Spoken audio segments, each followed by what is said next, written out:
Welcome to the Wiser Than Before podcast, where each episode will get a little wiser. I'm your host, Josh Dodds.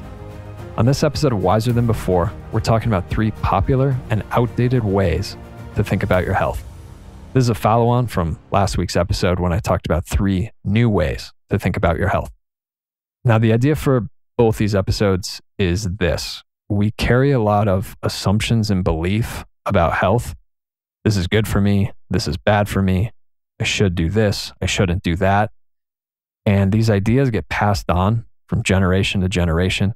They get repeated all the time in the media and from other sources. And what happens is they become automatic ways of thinking in our minds, and we don't challenge them. And so we just repeat what we hold to be self-evident about health, certain actions or ways of doing things. And I see people all the time in my health practice that come in that are with the best of intentions trying to rebuild their health or obtain optimal health. And they're doing things that 9 out of 10 people would say, yeah, absolutely. You got to do that to be healthy. And in a lot of cases, it's detrimental to their health, to their situation. And I went through this myself too. In my mid-30s, when I needed to rebuild my health from scratch, one shocking realization I had was many things that I thought were obvious that I needed to be doing or not doing, just wrong about. And in some cases, it led me to be a bit naive or feel protected because I was going off certain assumptions that really don't give the whole picture. So that's what today's episode's about, is to point some of this out. And the first way that I have is weight. On a base level, a lot of times people think, okay, if I'm carrying a lot of excess weight, yeah, that's bad. Something has to be done.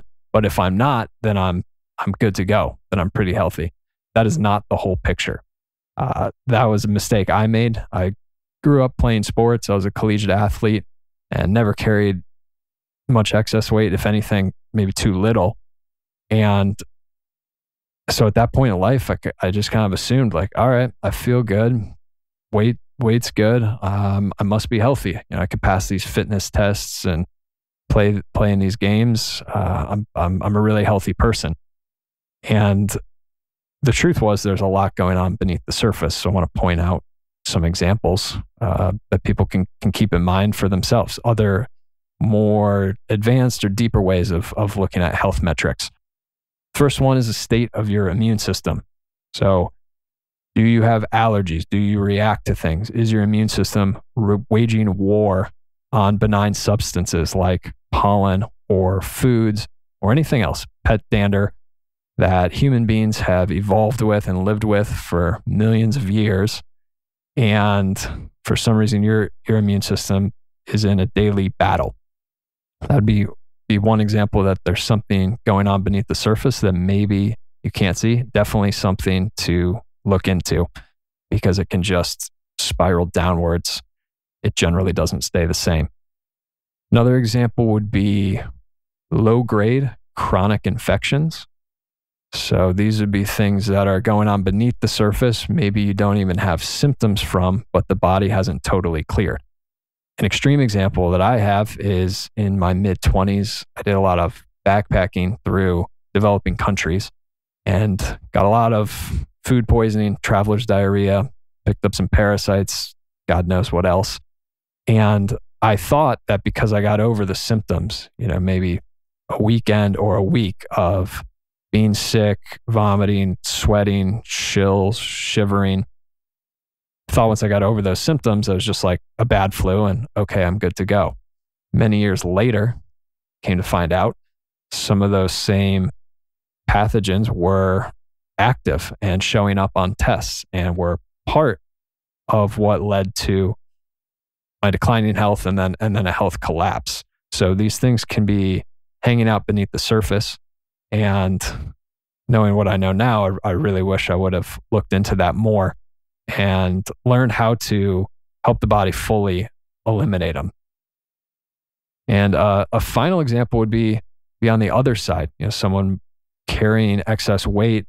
A lot of people just assume, oh, that person's less healthy than the person who isn't. But it's just one piece of the puzzle. So for example, someone carrying excess weight who has a regulated nervous system, who can handle stress in a very healthy way, who handles their emotions in a healthy way, processes them, doesn't hang on to them, lets them go.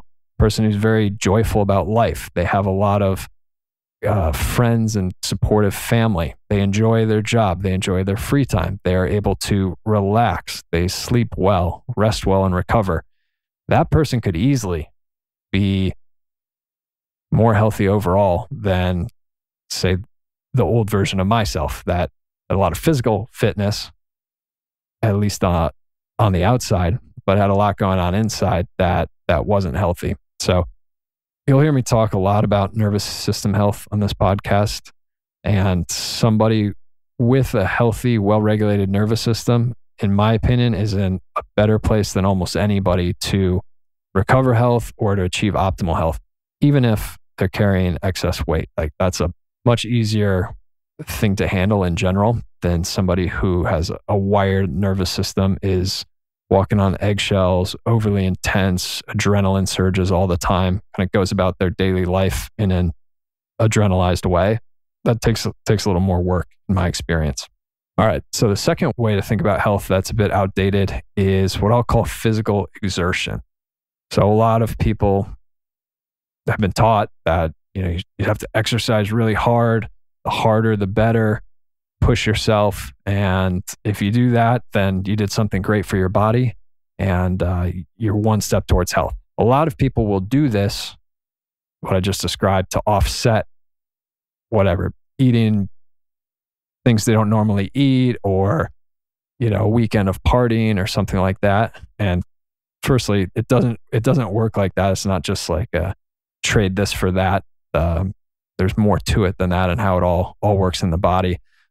But more specifically, a hard workout, pushing the body hard enough, is stress. That's part of what then prompts the body to rebuild stronger, to develop more muscles or more aerobic capacity, or whatever's being trained.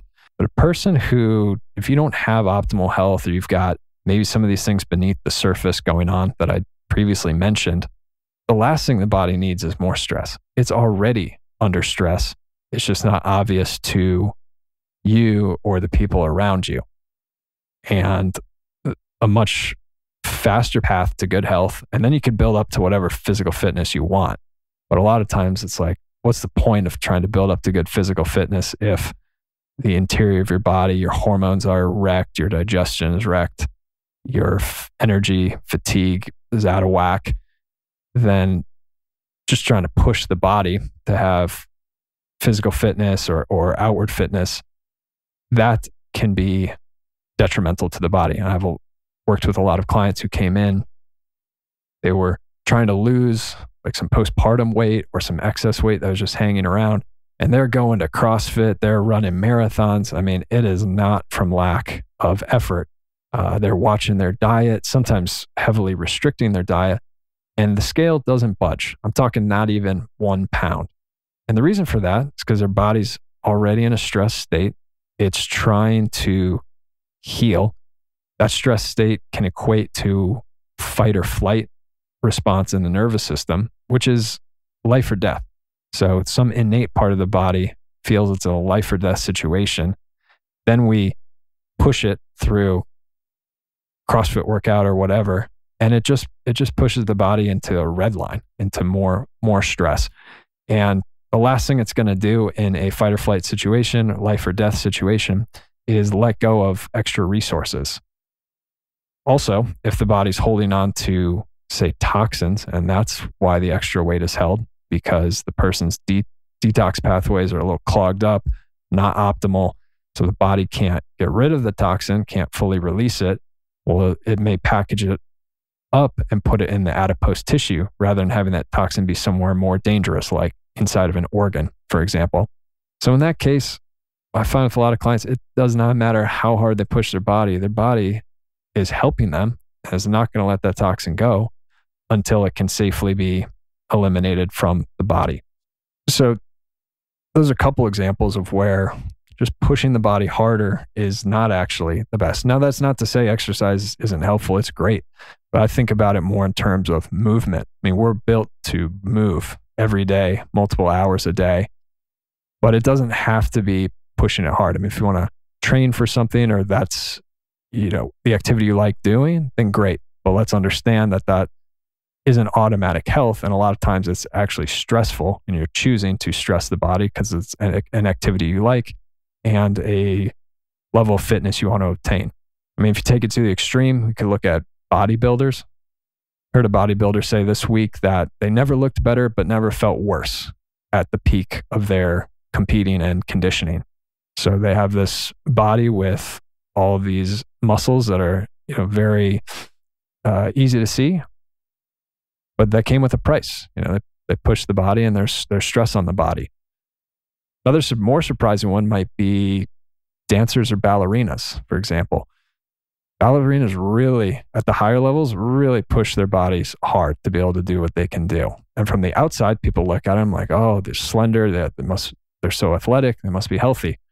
I know a lot of body workers, fascial experts who have an entire practice just because of dance, because the dancers come in and their bodies are wrecked because they get put through the ringer to train to be able to do what they want to do. So again, that's neither right nor wrong. If you love it or that's what you want to do, great. But I think it's important to realize that there's more going on in the body than meets the eye. For a person who has some of these things beneath the surface, the stressors, the out of whack immune system, the wrecked digestion, maybe chronic infections, those things are worth looking at, and sometimes before some more obvious things that the average person would go to first. And the third way that I have for you is absence of major disease. And we could also just say no major symptoms, but usually the case I'm talking about, there might be some symptoms. So just because you don't have a disease or diagnosis doesn't mean you're good to go. Health works on a very long timescale for the most part. Of course, if you get in an accident or have something acute happen, that's different. But I'm talking about more chronic diseases. It's very rare as something just pops up out of nowhere. These things build up over years and decades, and it can take quite a while to get the diagnosis, or even for some of the basic blood tests and other tests to show up and be flagged. So the body is amazing. It can take a beating. It can put up with a lot. I mean, we beat on our bodies. It's crazy. It's amazing what our bodies do for us. And then we get upset when it's not tip top shape. But when we look at how we treat it, it's like, well, no wonder. And so the absence of a major disease is not equal health. And a lot of times people start to get symptoms. These mild symptoms can be early signs of something more extreme coming later down the road. But it's on such a long timeline that it's hard to connect the dots in our mind. In my practice, I'll see people, a whole range of people. Some people who are like me, went all the way to the point of a health collapse, in which case it's pretty darn obvious. You got a lot of work to do to rebuild the health. But I also see people earlier in the journey who are like starting to feel bad. They know something's off, but their tests are all coming back normal. Their doctor doesn't have anything to diagnose them on right now, but they know they don't feel well and they know something's off. And I was in that stage for a number of years, and it wasn't bad enough for me to really investigate. I mean, if it happened now, I certainly would. But back then I was just like, oh, I'm dragging, feeling worse, feeling a little overwhelmed, constantly feel like I need a vacation, even though I just took one. And I didn't see these as signs of like health issues that really needed to be addressed, even though I did go to a lot of doctors and practitioners over those years, many. I'd tell the story, tell them what's going on. They would listen, give me their best protocol, usually a recommendation, treatment, and I would do it, but it didn't solve it. And this is where I really came to love specialty testing and advanced lab testing, things that standard doctor or even a lot of functional doctors didn't run, because they were the game changers for me. They were after 3 years of chronic fatigue and anxiety and brain fog and just dysfunctional in life to an extreme amount. These tests, when ran with the right practitioner, they painted the picture for what was going on. Like I said, it showed me things from probably had been going on for 10 years in terms of low-grade infections and things like that. So it helped me realize that, oh, I can see what's going on way earlier in the timeline. Like I don't have to wait for the health collapse or a diagnosis. Like there's things that can be done. But I'll never forget it. It was life-changing for me. And it really changed how I think about health, where we don't need to wait till there's a diagnosis. And some of these symptoms that seem minor, I wouldn't say it's just you complaining. I would really double check that thought, and it can be very worth looking into it. In my practice, I'll see people who are in that place. Some of them want to move forward and go on an optimizing health plan.